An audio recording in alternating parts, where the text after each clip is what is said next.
안녕하십니까. 슈퍼소닉 TV의 소닉PD입니다. 드디어 여러분께 광고 한 대로 밀리터리 인사이드가 드디어 문을 열었습니다. 그 첫 번째 초대 손님, 김대영 무기평론가님 모셨습니다. 예, 안녕하십니까. 반갑습니다. 이야, 이력이 아주 화려하십니다. 현 한국국가전력연구원 연구위원. 예, 연구위원. 예예. 그리고 현 영국 제인스 한국통신원. 아마 이 밀덕 분들은 다 아실 겁니다. 네네네. 그 영국 제인스라는 회사에서 보면은 네네.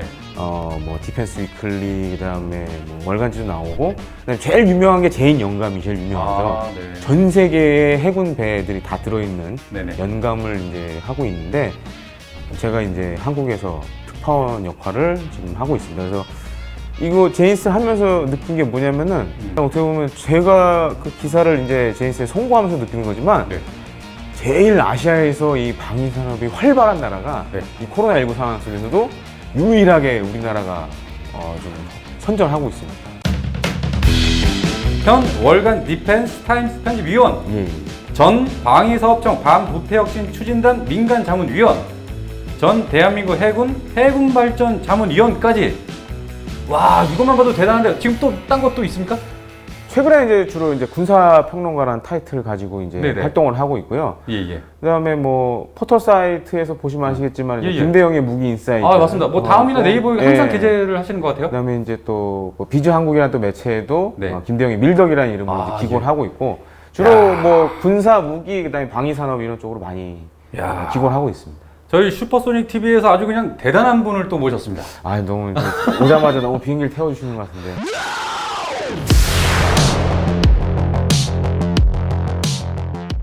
예, 오늘 또 제가 그렇게 광고를 했었습니다.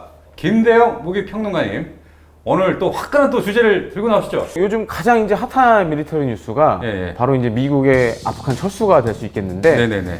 아무래도 이 C-17 수송기가 최근에 가장 이제 스포트라이트를 받고 있죠. 아우, 장난 아닙니다. 네, 그래서 최근에 이제 그 미 공군 공중기동사령부에서 네네. SNS를 통해서 사진 하나를 이제 공개를 했는데요. 이 사진 아닙니까? 예, 맞습니다. 사람들이 바글바글해요. 정말 바글바글하죠.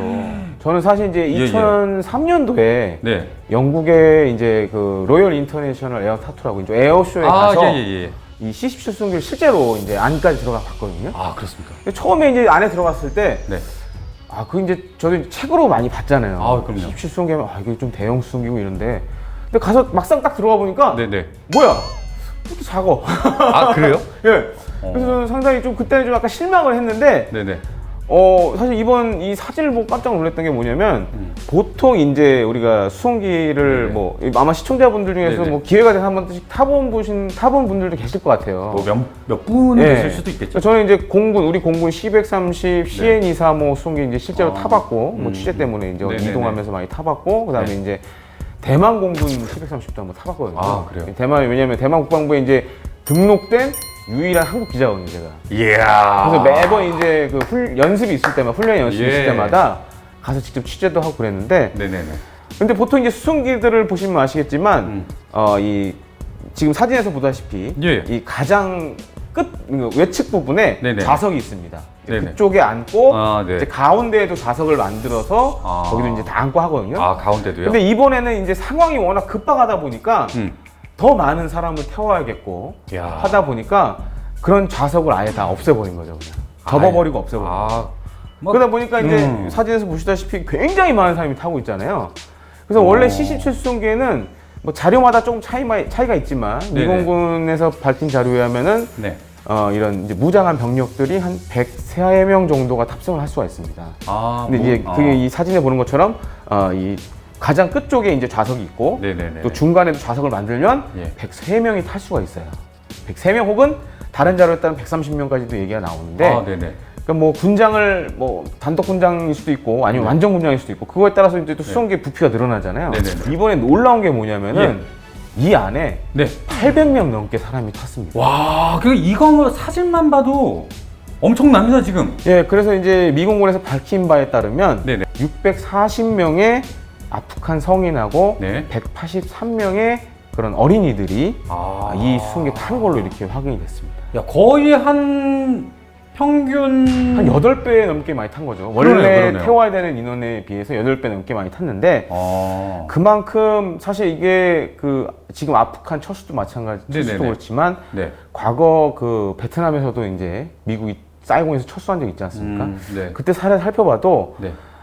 미국의 좀 뭐랄까 그래도 이제 강대국이라고 느껴지는 것 중에 하나가 네.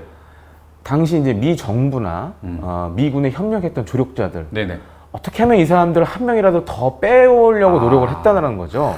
그러니까 이 C-17 수송기 타던 사람들도 제가 봤을 때는 네. 이 아프간에 있던 주둔했던 미군에 협조를 하거나 네네. 아니면 이 정부와 뭔가 네. 관계가 있던 사람들이 우선적으로 탑승될 걸로 이렇게 보여집니다. 그렇겠죠. 그리고 이제 실제적으로 철수 작전은 사실 굉장히 급박하게 이루어졌는데 네네.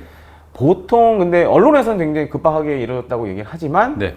실제로는 그 이전부터 이미 진행했을 가능성도 있어요. 준비되어 있어요. 왜냐하면 이제 과거 사이공 철수할 때 보면 미군이 철수한 다음에 한 2년 정도 이제 사실 이제 남베트남에 버텼거든요. 근데 그 사이에 CIA 같은 경우에는 남베트남에서 중요한 조력자들을 미리 이제 좀 빼는 작업을 했었죠. 네네네. 그래서 이제 많이 이제 탈출을 시켰던 그런 사례가 있습니다. 자, 그러면은 이 C-17 수송기 이 친구의 능력은 어느 정도 됩니까? 그러니까 C-17 수송기 아마 이 밀덕 여러분들은 사진을 통해서 많이 보셨을 텐데 그렇죠.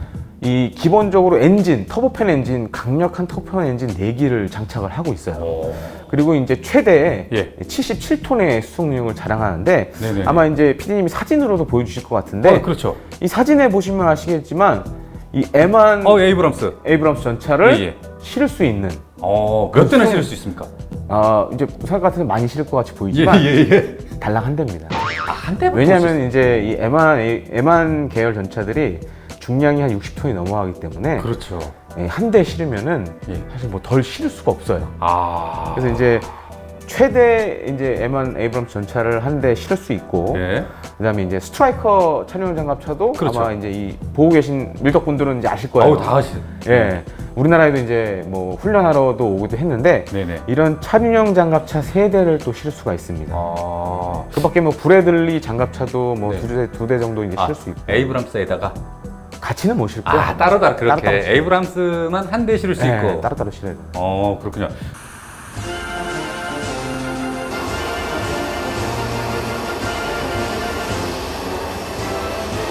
그러면은 C-17은 전략 수송기입니까? 아니면 전술 수송기입니까? 사실 그게 애매모호해요.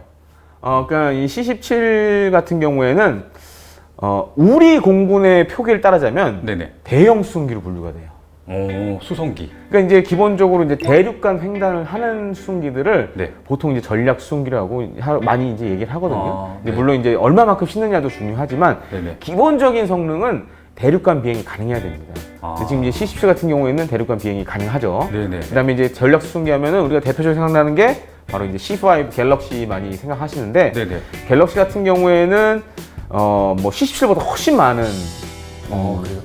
그야말로 뭐 전차 M1 전차도 수대 실을 수 있고 뭐 이런 장갑차들도 그야말로 수대까지 실을 수 있는 능력을 가지고 있는데 그리고 과거에 이제 C5 수송기를 했던 것 중에 하나가 뭐냐면은 네.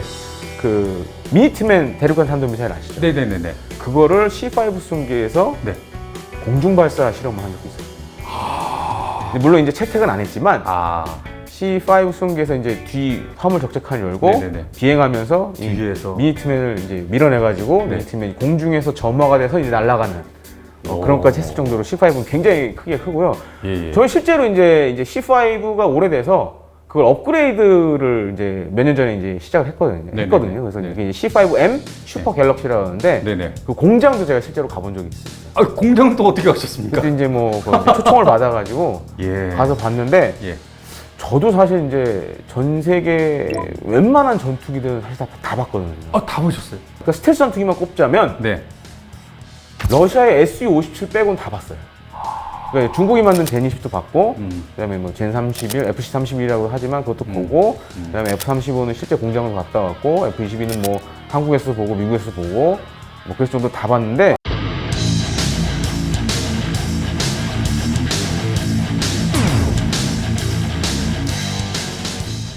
진짜 대단한 분을 모셨습니다. 근데 C5 수송기 공장에서 예. 느낀 게 뭐냐면, 뭡니까?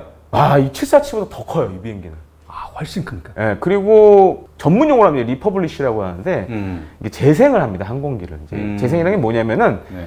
기본적으로 C5 자체가 이제 오래됐기 때문에 네. 오래된 부품들은 갈고 또 이제 새로 부품을 집어넣고 조정 속도 옛날 이제 그 계기판 방식이니까 네네네. 그것도 이제 다 디지털하는 그런 작업을 하는데 크기가 정말 무지막지하고 한때는 이 그 제작사가 로키드 마틴사거든요. 네네네. 무슨 아이디어까지 냈었냐면은 네.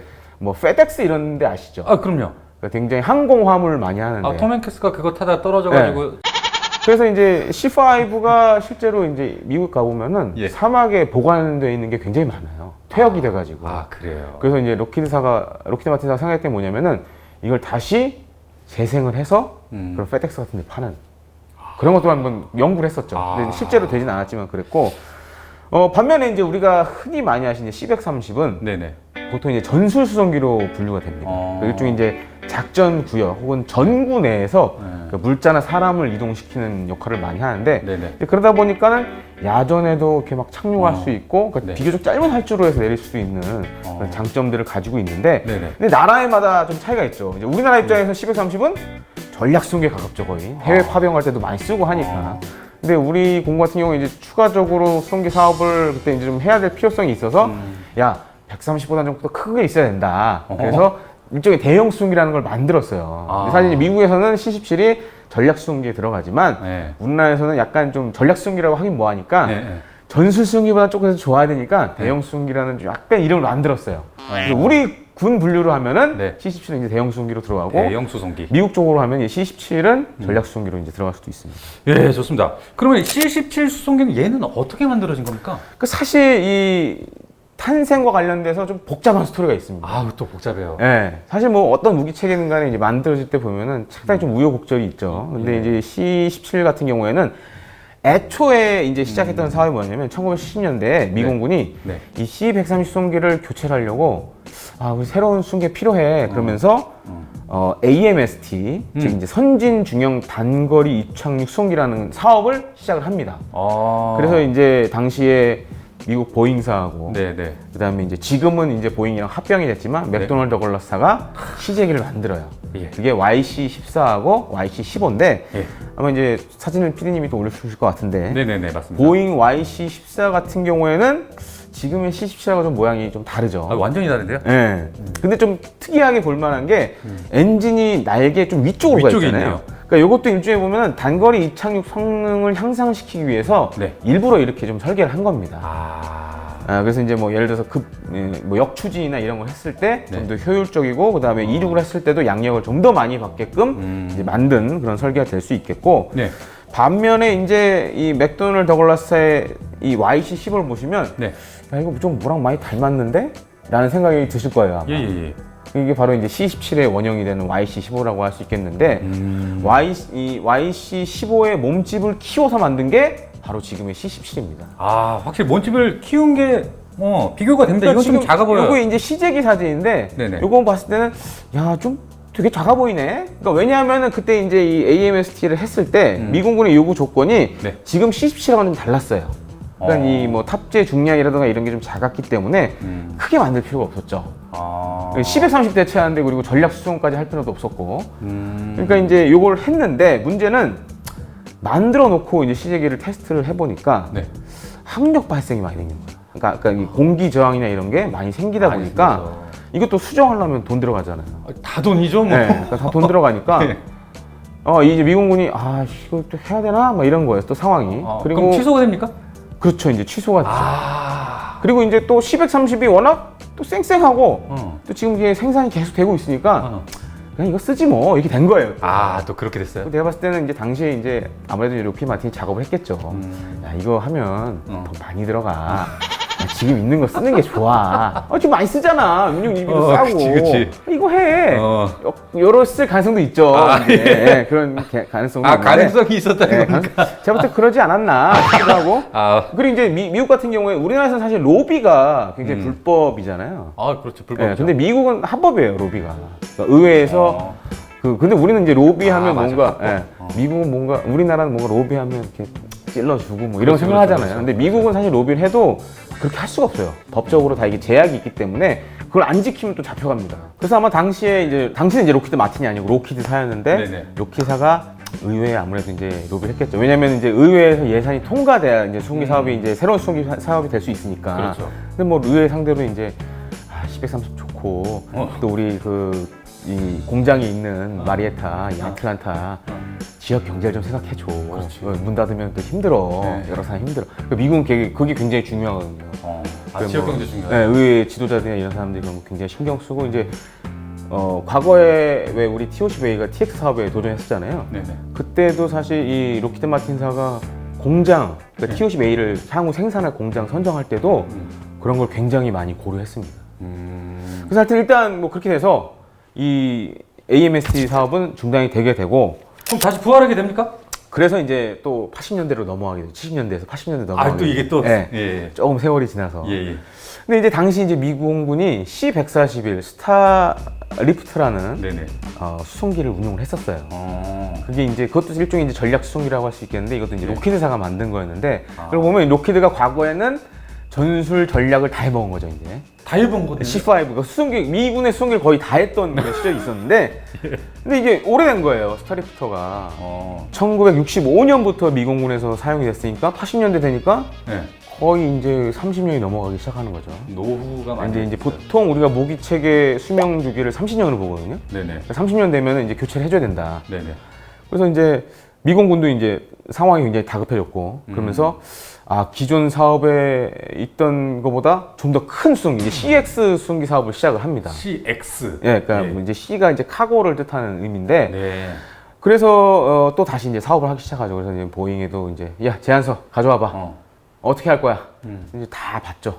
받아 보니까 이제 맥도널드 더글라스가 과거에 만들었던 YC-15의 크기를 이제 대폭 늘려가지고 네. 지금은 어떻게 보면 이제 C-17 같은 형태로 제안을 한 거예요. 근데 이제 뭐 과거에 YC-15로 한번 해봤으니까 네네. 미공군도 맥도널드 더글라스가 하면 잘할 수 있겠다고 생각해서 이제 줬죠. 그래서 이제 이 맥도널드 더글라스가 채택이 돼서 이제 개발에 이제 들어가게 됩니다. 네네네. 예산 문제는 그렇게 좀 뭐 시달리지 않았습니까? 근데 이제 뭐 어느 나라 공군이나 마찬가지예요. 똑같겠죠. 우리 공군도 사실 그런 네. 문제가 있는데 공군 하면 딱 떠오르는 게 그거잖아요. 네. 공군 하면 떠오르는 게 뭐예요? 어떤 비행기가 제일 먼저 떠오르세요? 저는 뭐 A10. 전투기나 뭐 이런 거잖아요.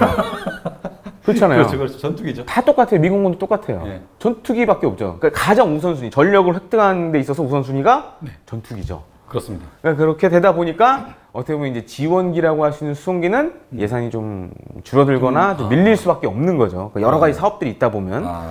그래서 이제 맥도널드 더글라스로 결정이 됐지만 예산 문제로 인해서 본격적인 개발이 한 4년 정도 좀 지연이 됩니다. 근데 이 지연되는 과정에 또 뭐가 있었냐면은 이제 새로운 수송기를 만들다 보니까 또 새로운 엔진이 필요한 거예요. 그래서 그렇겠죠. 그러니까 엔진 개발 이제 시작을 해야 되고 네네. 뭐 이런 좀 과정이 있었어요. 그리고 결국 1985년 12월에 네. 이제 어떻게 보면 이제 체계 개발이라 해서 본격적인 개발에 들어가죠. 이야. 그래서 이제 그때 양산 대수는 210대로 정해진 거예요. 그래서 원래 애초 210대로 이제 만들어지기로 했는데 예. 1990년에 갑자기 네. 미 국방부 장관이었던 딕 체니, 이제 조지 부시 미 대통령실 부통령이었던 딕 체니, 예, 영화로도 아마 딕 체니 대통령 영화 뭐 또 나온 것도 있는데 네. 여기서 갑자기 차기 수송기의 생산 대수를 210대에서 120대로 팍 줄여버린 거예요. 완전 반을 깎았네요. 그러니까 왜 그랬냐면